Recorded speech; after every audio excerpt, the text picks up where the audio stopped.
50 years old in church, and they're telling you to be good and pointing the finger at all of the bad people. Then in so many words, it keeps your evolution into spirituality and to understanding the universe into a retarded state. It has retarded and impeded on your process of going to a higher level. An impediment to go to the higher level. Because you're learning the same thing that you learned in Sunday school. And it's very little different from it. It might get a little more sophisticated in the particular aspect. You're talking about grown folks now. And you're throwing the black people now, which is prosperity religion.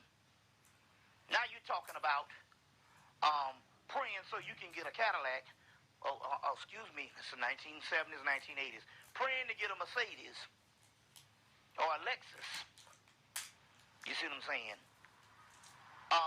And for some reason, you think that the reason why the person on the street are the people that don't have it.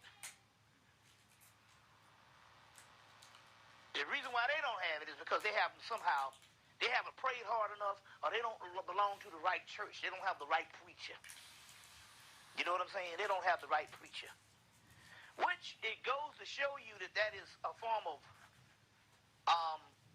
inferiority in the particular aspect of a form of historical illiteracy. Because all you have to do is just look at just the history of America, black America, from slavery on up. And there's rarely any black people who don't believe in God and don't pray on the same manner. We must ask this question. Because you have this prosperity stuff now with all these mega preachers, Creflo Dollar, Fred Price, T.D. Jakes. There's one called Bishop Eddie Long down in Atlanta. They got these mega preachers. They're outdoing each other. One of them built a Coliseum. Looked like a doggone sports arena to go to church in. Paid $70 million for a Coliseum in Crenshaw Boulevard. And since we've been here in the hills of North America, we have never put $70 million in a damn business. But yet this fool gonna put $70 million just in a building. Fred Price gets jealous. He goes and buys him a DC-10. You know, he go buy him an Air Force One. One other Negro preacher goes and buy the Forum in L.A. All the many white people done fought in them seats. Now they going to church.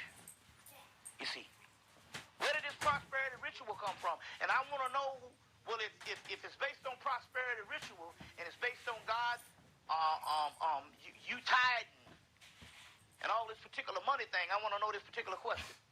What happened on the first 100 years of you being in the church? On up to from 1865 to 1965 or 1865 to 1985. Where you had money for the church and you took at your rallies, but you didn't have all this crazy stuff based on prosperity in that particular aspect. As a matter of fact, people don't understand this. 90% of the preachers now are talking about prosperity, and based on how much you tithe is how much God gonna get back to you, but they're the one that's getting rich. 90% of the preachers are doing this now, and that is the norm in most churches now. But isn't this interesting?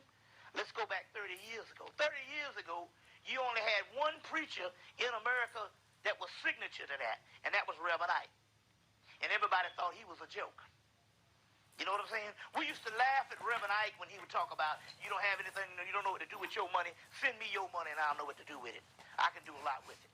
And we was thinking that was a novelty and somewhat of a joke and could be a form of embarrassment. You know?